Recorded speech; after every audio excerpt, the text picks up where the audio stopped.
la Côte d'Ivoire a rehaussé ses ambitions de réduction des gaz à effet de serre en les faisant passer de 28 à 30%, qui s'appuient sur 27 mesures inconditionnelles et dont la mise en œuvre est évaluée à environ 13 000 milliards de francs CFA.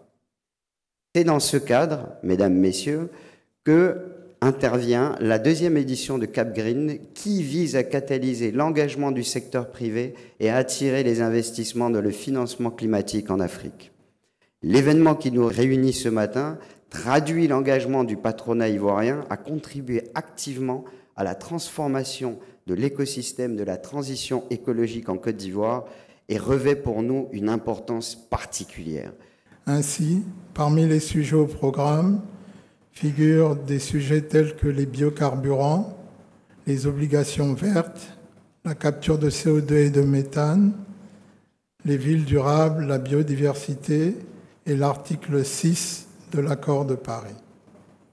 Nous pensons que ce cadre permettra des échanges autour des 3 000 milliards de dollars nécessaires à la transition en Afrique et plus spécifiquement les 36 milliards de dollars nécessaires pour l'atteinte des objectifs climatiques de la Côte d'Ivoire.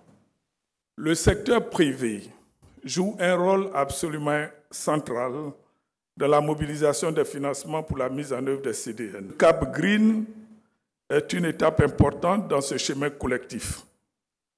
Il marque notre volonté commune de passer des mots aux actes, de l'intention à l'impact. Le thème de cette édition, le secteur privé, catalyseur des CDN pour une Afrique résiliente, de l'ambition à l'impact, appelle à une prise de conscience collective, mais surtout à un passage décisif à l'action.